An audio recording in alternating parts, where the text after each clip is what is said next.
fuck Je Suis Charlie? What happened to Je Suis Palestine or Je Suis Kinshasa? Not too long after the Charlie Hebdo saga, many more were brutally gunned down, but hardly did we hear a sound of the bullets that echo through the streets as countless victims ran for their lives in fear. Yet, a couple of Frenchmen get shot, and all of a sudden it's become hashtag of the year. Maybe they should have known better than to ridicule a figure that's worshipped by millions. Excessive retaliation, of course it was. You'd have to be as sadistic as those that pulled the trigger to think otherwise, but think about Nagasaki, think about Hiroshima, think about bombs dropped on innocent homes, Middle Eastern families killed off by drones. Think about American guns supplied to African warlords, boy soldiers killing, no older than yours. Think about slavery and slave masters raping your ancestors, helpless women used for fun while devoted husbands were hung from trees. Think about the Irish potato famine. Think about Aborigines. Think about native Red Indians. Unlike Schindler, this list has endless names. His story will drive you insane. His story in a different country. His story, his story, his story, history. Repeated again and again and again and again. Caribbean, African, Pakistani, Indian, light-skinned, dark-skinned brothers fighting each other. Why? Don't you see the bigger picture, or has Willie Lynch's theory of divide and conquer still contaminate your mental scope? For hundreds of years, the oppressed have been portrayed as vultures. We have been taught to hate ourselves. Just ask the Irishman and he'll say the same. No blacks, no dogs, no Irish. Young sisters, ashamed of who they are, bobbing and weaving their hair like a prize fighter, contaminating it with chemicals, all because tabloids illustrate how they should look. Fuck a magazine and these so-called beauty queens, they ain't perfect. It's called Photoshop. Beyonce, made to look white to appeal to European markets. Halle Berry, airbrushed there, touched up there, yes, touched up there. Cause chicks like that sleep on couches where directors bury their heads in coochie, suck on these monsters' balls as the Academy Award goes to the schools that taught me about the British Empire and how great its desire for gold, spice and rice was.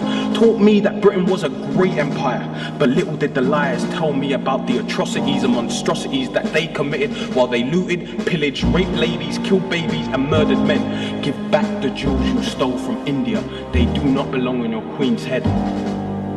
Aborigines, slaughtered and wiped out of their own country, tortured, raped, enslaved and murdered, same as the native Red Indians, tricked by the pilgrims. And here's the icing on the turkey. Americans all over the world celebrate this day they call Thanksgiving. Are they just brainwashed by festive holidays to not realize that they celebrate the mass murder of indigenous people who welcome these evil fuckers with open arms? And no, Christopher Columbus never discovered America. There were already tribes inhabiting the land, so how the fuck can you find something that's already been found? You see, the truth is there for us to read. Just go to the library where they bury the lies. Why do you think it's called the library? Or are we that stupid and dumbed down by Britain's Got Talent or I'm a Celebrity? Get me the fuck out of here, because while that's happening, good old George scratches his bushy ass while America's dropping bombs on innocent men, women and children, and turn around and say it was an accident. Really? Do you not expect some form of retaliation from those in your oppression? You arrogant son of a bitch, scratch this itch as twin planes fly through twin towers, killing American victims in this so-called war against terror. And don't get me wrong, I think it's a travesty that innocent people lost their lives, but we have to look at the bigger picture that transpires like a chessboard. Pieces are moved and sacrificed. We are merely pawns, insignificant objects being manipulated in order for a new order to checkmate us into new world order. Do you think that we're so naive to agree that a man shacked up in the cave with limited resources had the precise military precision to accomplish such a calculated move over US airspace that is connected to a sophisticated database on that devastating day? Now let's assume Bin Laden was responsible. Before you kill your enemy, you want to know what your enemy knows. You want to know names, accomplices, who, why, what, where, when. You want to know everything.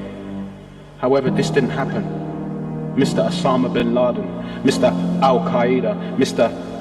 Public Enemy number one, Mr. 9/11 himself was shot without a moment's hesitation, without a valid explanation, without a fair trial, a jury of his peers. Why? What secrets would he have revealed? I, for one, would have liked to have heard what he had to say. Wouldn't you?